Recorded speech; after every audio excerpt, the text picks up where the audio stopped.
The Chinese regime has teamed up with international criminal cartels to pump the West full of drugs and dirty money. And it's all happening right under our government's nose.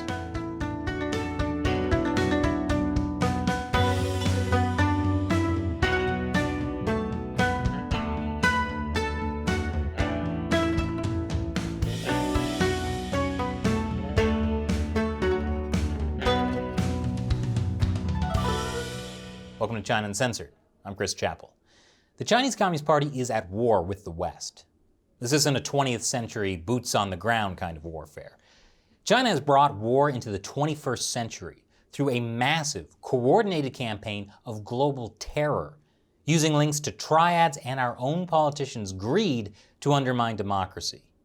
Joining me today to talk about this is Sam Cooper. He's an award-winning Canadian investigative journalist and author of the new book, Wilful Blindness: How a Network of Narcos, Tycoons, and CCP Agents Infiltrated the West. Sam, thanks for joining me today. Thanks for having me. So your book is Willful Blindness: How a Network of Narcos, Tycoons, and CCP Agents Infiltrated the West. So, tell us, how did a network of narcos, tycoons, and CCP agents infiltrate the West? It's a very complex story, but to simplify it, really this starts in Hong Kong. My book gets into a corruption case that happened in Canada's High Commission. Tycoons that are very powerful in Hong Kong and connected to drug and casino money laundering triads wanted to immigrate to Canada. They were able to allegedly corrupt Canadian officials and immigrate and invest, especially in the city of Vancouver. And their connections were both to the Chinese Communist Party at a high level for political reasons and to drug traffickers. They used casinos to launder money. They used British Columbia casinos brazenly. Egregious money laundering. We're talking bags of cash, hockey bags with from $500,000 to $1 million in $20 bills. This was a way for corruption suspects to get money out of China using organized crime underground banking. But there was also a scheme where intelligence agents were using organized crime. And so you can see when money flows out of China, it's not just corruption involved. There was a level of espionage with the ultimate goal of influencing Canadian politics and using Canada's economy to get a foothold, really, for Chinese state activity in the West. So this is the Chinese Communist Party actively using connections to its business elites, underground triads, to pump money into the West through drugs and human trafficking. That's also part of this as well, and influencing Canadian politicians. That's right. In a boiled down nutshell, organized crime is working hand in hand with the Chinese Communist Party. My book showed examples of people who, on the one hand, are alleged gangsters and also involved in intelligence activity, also involved in, at least on the surface, what is put forward as legitimate business activity. So when you have people of great wealth that have established themselves in Hong Kong and are being used in a symbiotic sort of dark alliance by the party in Beijing, this leads to opportunities to influence Western politicians, to donate money to Western political parties, to try to control diaspora communities in cities like Vancouver and Toronto, to the extent where you have people that are, to use a simple term, being run through Chinese consulate officials, working together with casino money laundering gangs to rub shoulders with Canadian politicians. And in the darkest cases, the same people I found were harassing or politically opposing democracy activists, Hong Kong Canadians, Chinese Canadian dissidents, Uyghurs, members of the Falun Gong societies in Canada. So not only does the Chinese government know about this, but the Canadian government does as well?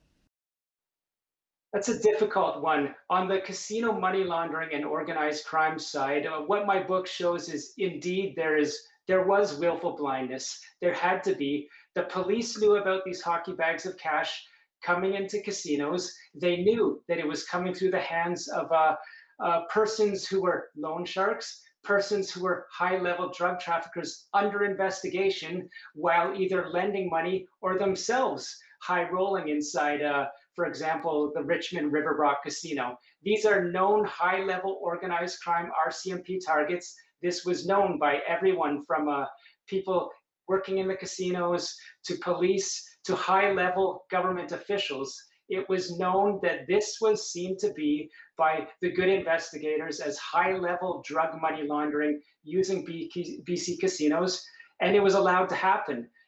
Is the intelligence side of this operation allowed to happen?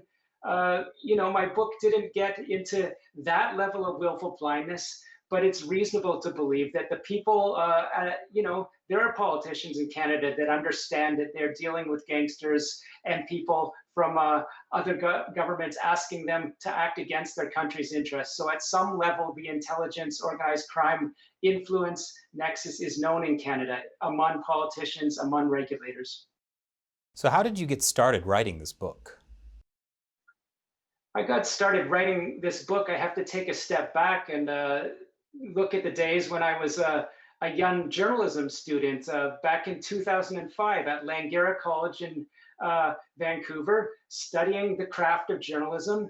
And I saw the downtown east side, which literally is war zone conditions where thousands of addicts are, clinging on to life.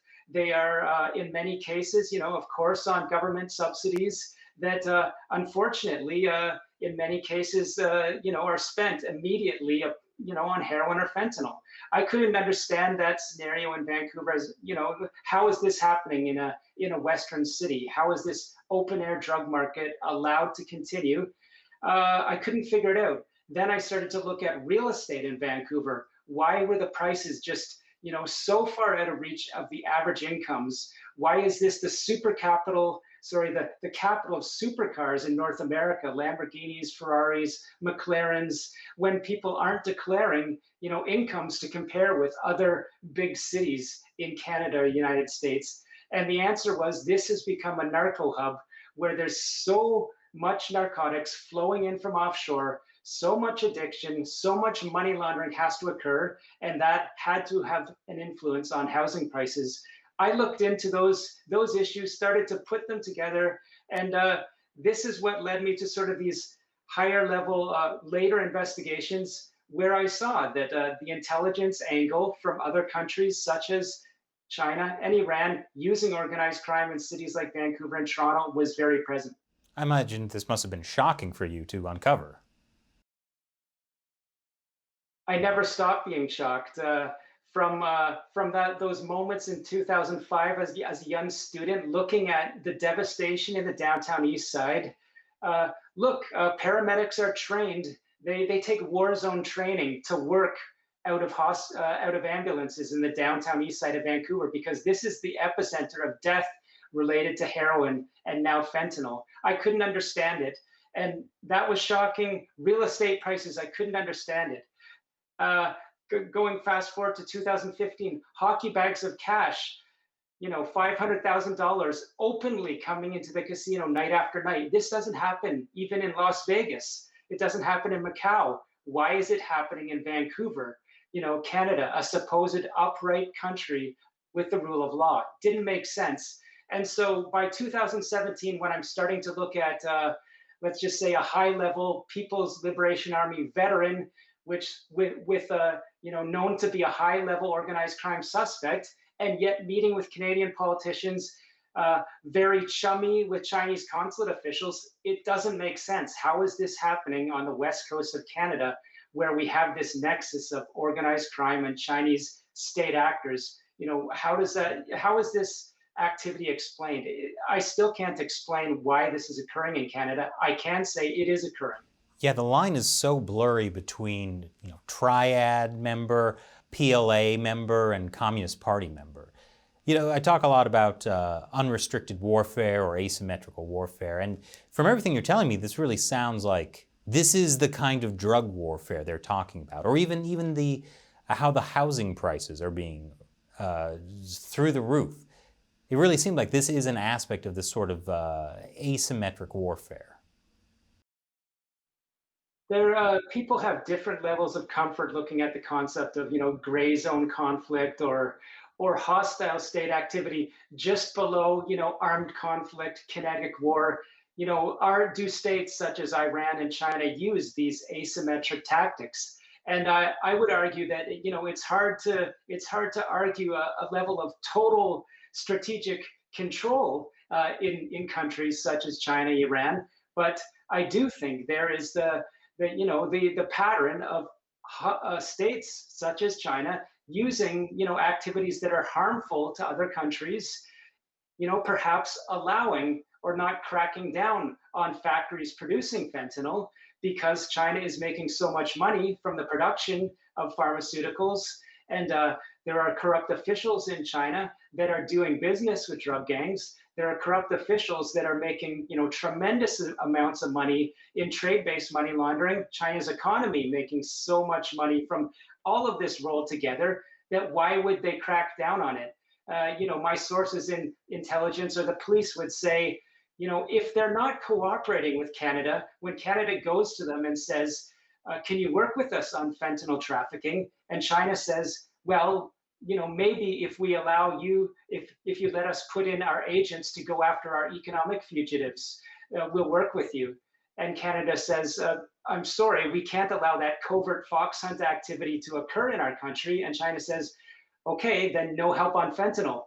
What do we have here? This is sort of a hostage diplomacy style of state activity. So are they directing those shipments of fentanyl to cities in Canada, United States, Australia?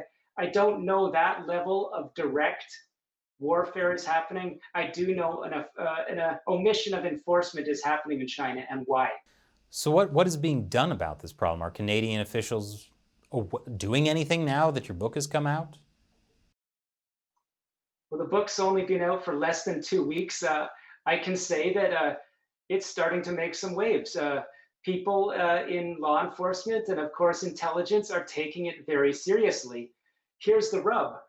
Some would say Canada's government hasn't been taking people in intelligence and law enforcement themselves seriously.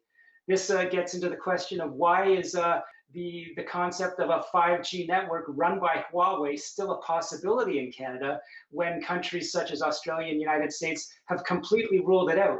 So I'm optimistic that my book, it has the chance to, open up the eyes of mainstream readers, if you will, and for them to start talking to their local politician and saying, why aren't you acting on these, what look like very serious issues? And you would hope once that starts to happen that politicians, high-level politicians in Ottawa, Canada's federal government, do start to take actions. But I have to say we're in a position where countries such as Australia, United States, I'm told are about a decade ahead of Canada in terms of dealing with this, first of all, interference from countries such as Iran and China, and this nexus of organized crime working with state actors in countries such as China and Iran. I bet that really affects the security dialogue between Canada and, we'll say, the other Five Eyes countries. That's undeniable. My sources would say Canada is starting to look like not a great partner, and it's not due to the police. It's not due to CSIS. These are very, when they're supported, when they have their best leadership in place, these are leading international agencies. But Canada, for reasons that come from the ground up or maybe the top down, doesn't seem to be pulling its weight in intelligence and law enforcement internationally. And so I think that's a huge problem where Canada, we see, let me give you an example. Canada's former top police intelligence official is now being accused of working with some of the worst gangsters and drug traffickers in the world, profiting from helping them evade detection. This would be a form of protection of gangsters that we might expect in a country like China. It's happening in Canada, allegedly.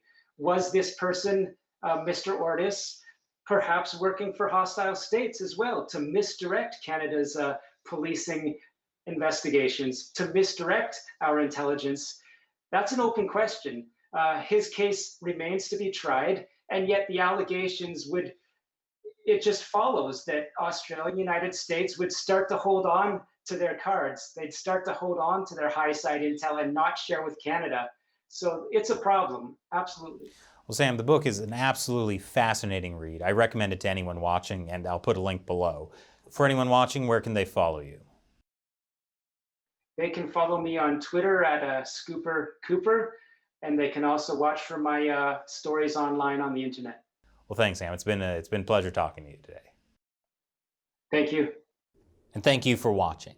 If you want more, Shelly, Matt, and I had Sam Cooper on our podcast for an hour to hear more of the crazy stories of what's happening with Chinese criminal gangs in Canada and around the world. So check that out on China Unscripted. Link is below. And also, you can now order Sam Cooper's book, Wilful Blindness, on Amazon. The link is also below. Once again, I'm Chris Chappell. See you next time.